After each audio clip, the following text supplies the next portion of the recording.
Good morning, everybody. The readings of every Holy Mass goes into three cycles, year A, B, and C. And it goes in a cycle, it repeats itself, A, B, C, and then A, B, C again. The readings are all predetermined already, are fixed already.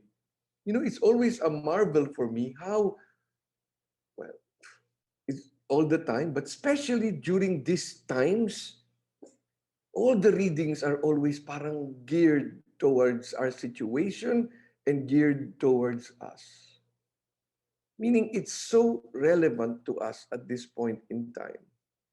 At this time when jobs are lost, homes are lost, loved ones are lost.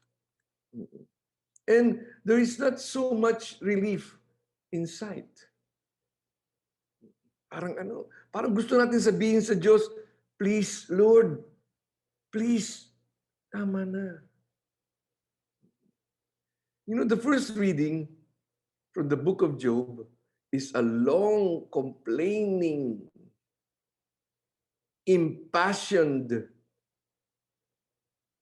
cry to God by Job. Tatagalugin ko yung kanyang mga sinasabi, ha?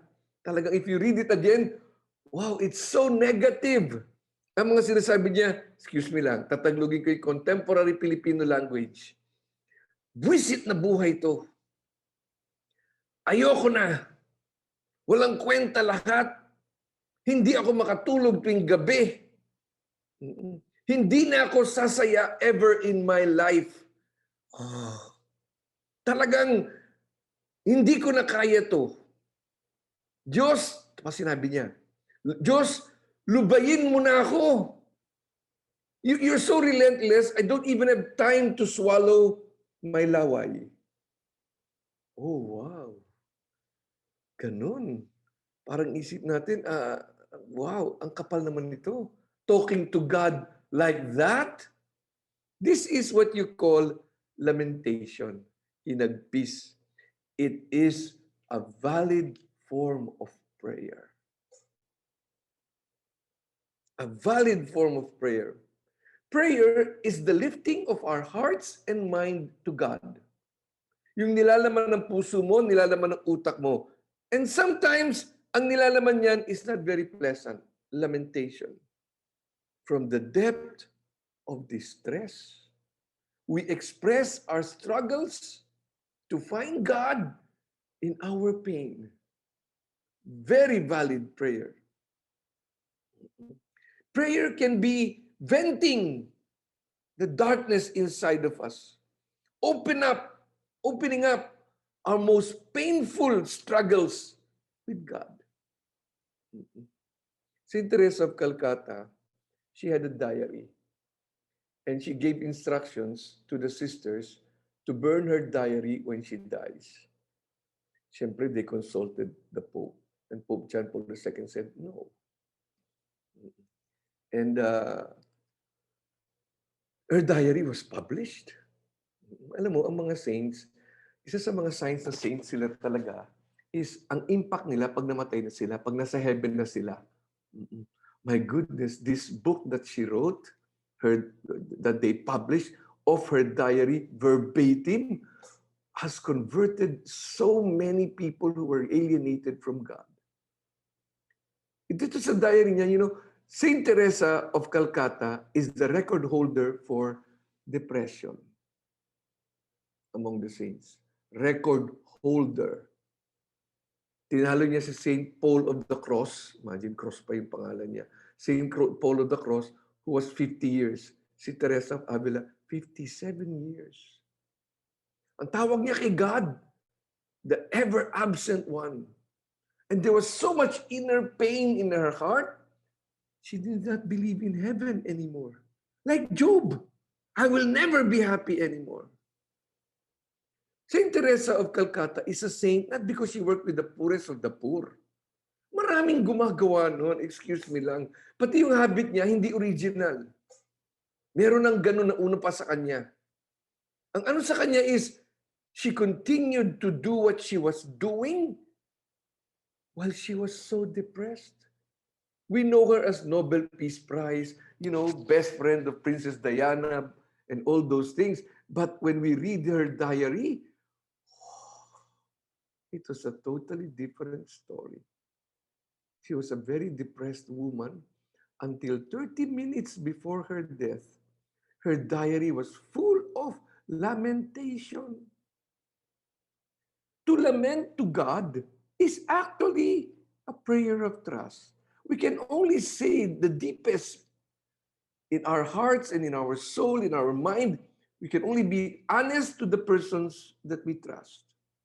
Sometimes we think that praying to God is telling Him ano yung gusto niya, ano yung dapat niyang marinig. So I will be nice to Him, to be on His good sides. That is not the conversation between people who love each other. We can only be honest to the people we trust.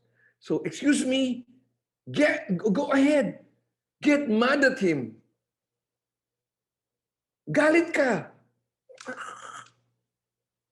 sa kanya. He can take it. He can. Some people, pag disappointed tayo sa relationships natin, we cut off. Never again.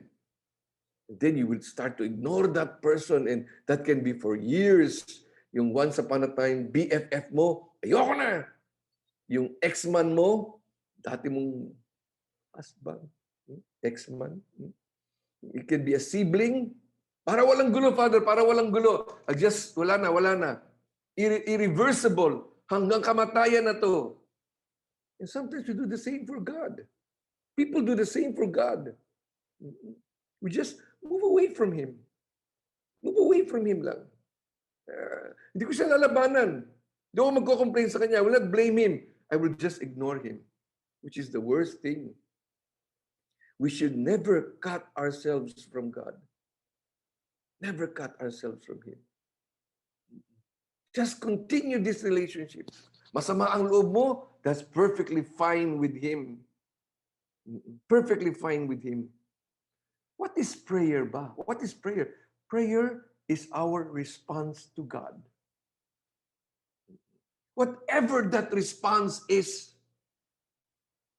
it's a response to Him. Hindi sinabing prayer is something pleasant that you tell God. Diyos ko naman. Hindi ganun po yun. Prayer is not something beautiful that you narrate to God. No. It's a response to God. In wherever you are. Remember Jesus at the cross? Sinabi niya, why have you forsaken me? That was not a poetic thing. That was not a rhetorical question. It was a question it was so much anguish there. Excuse me? Hindi naman siya rin poetry pa siya on the cross. Maria Joseph naman. He really felt, and he said to God, his Father, how he felt. He felt abandoned. He expressed it. He did not suppress it. Prayer is our response to God, which means prayer is God's initiative. Hindi tayo ang nag-decide, magdadasal ako. Excuse me, hindi ikaw ang nag-decide, sisimba ko ngayong umaga. We are all just responding to His invitation. It is always His initiative. He is the one who makes the first move. Hindi yung pagbibigyan ko na nga siya, or wala akong magawa ngayong umaga. Linggo ngayon, Father, 7 ang aking online mass. Jesus Maria Joseph. You're responding not to God. You're responding to plenty of time. Our relationship with God can break down too. Ayoko na. That's okay. And we can either cut Him off or we just go through the motion from one online to another. Go through the motion. And that is worse. Wala na tayong talagang feeling. That is not communication at all. But whereas human relationships can break down, with God, not possible. The Lord will continue to keep this relationship. He will continue knocking. He keeps making the initiative He keeps pursuing talaga. He keeps wanting to do for us what he did to the mother-in-law of Simon, what he did to all those sick people that he brought there. He wants to heal us. God spends eternity healing and loving us. It is the Lord who seeks us out. And so when we feel this feeling here, ay naku, galing po sa Kanya yan. And He is prepared to wait for our response.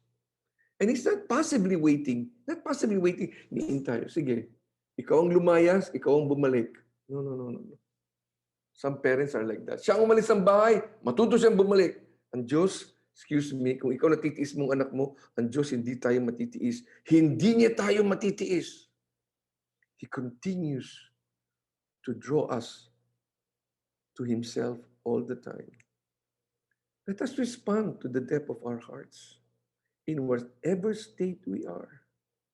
When we respond to Him, even in lamentation, in complaining, in blaming, in anger, when we do that, we will be able to take the path we should take. Malalaman natin ang ating dapat gawin. We will know exactly what to do. Huwag natin i-sanitize yung God. Dami-daming tao ngayon, they sacrifice the truth in order to be on the good graces or excuse me, okay, gawin mo sa iba yun. Huwag mong gagawin ganun si God. Because it's so ridiculous, bubulahin natin siya. Saint Teresa of Calcutta is a saint in deep depression. Yung sabi niya, alam mo, pag naging santo ako, sabi niya as a joke, no, gusto ko maging patron saint ng mga pinabayaan ng Diyos. I want to be the patron saint of those abandoned by God. Pero in spite of the fact that every time she goes into prayer, walang nangyayari, she continued to come to prayer. She continued to pray. Wala na siyang masabi. Di niya alam ang sasabihin niya kasi she's full of pain inside. God abandoning him. She will still go to the chapel. Just stay there.